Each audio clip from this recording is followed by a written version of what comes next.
So what is this? This is really a roadmap. If you wanted to go from health and wellness toward chronic disease, you would follow this roadmap. So I'm going to break this down to its bare bones. We've got the upper left quadrant, we've got this right portion, we've got the lower left portion of, that really describe what happens to the body, and then we've got the what can we do to at least push back against this effectively, and I'll break it down right now. So if we wanted to go from health and wellness to chronic disease, we would eat more organ meats and liver and scallops because those are going to break down to uric acid.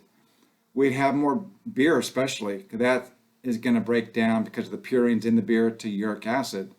We would definitely eat more sugary processed foods, especially foods with, the fructose, which was introduced to the food industry by the food industry in the 1970s because we love it. It's sugary. It makes us want to go back for more.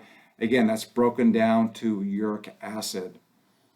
Uric acid does a number of things in our bodies. It forces the body, or tells the body, it signals the body to lay down fat because the body, sees uric acid and says, I'm in starvation mode. So that's what it does. It also affects our cell batteries. Every organ, every cell, especially our brain cells, have what's called mitochondria.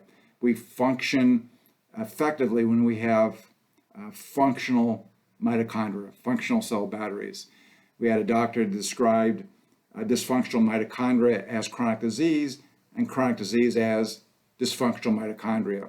So that's a very significant way that uric acid moves us quickly in the direction of chronic disease.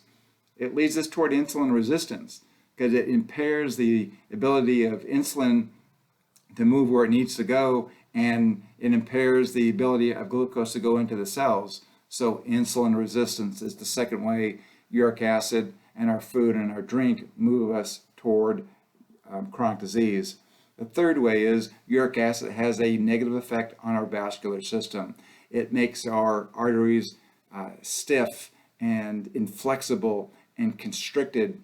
That leads to increase in blood pressure. And now, of course, we're having to take blood pressure medication because of the high salt processed foods, sodas that are laden with fructose, and food that doesn't have any fiber.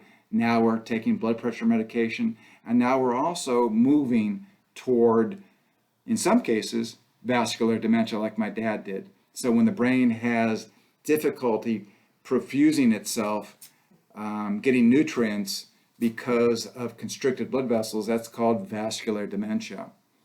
A high salt diet increases the conversion of glucose to fructose.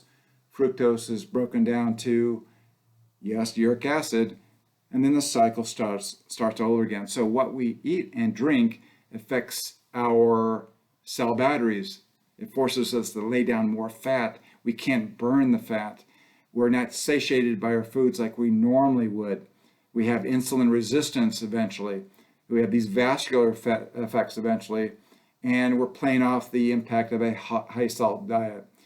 If we knew what this food was doing to us and what the changes and processes to push back, a portion of the workforce will probably integrate that. A portion won't, but it's important to get this information out. It's important to get employees in front of their primary doctor so that doctor can evaluate the markers that indicate some of these trends and give them the advice and the roadmap back toward health and wellness. So this high uric acid content or levels in our blood increase our risk of stroke by 33%, increase our chance of having dementia, all forms of dementia, by 155%. Vascular dementia risk goes up by 85%, Alzheimer's by 55%.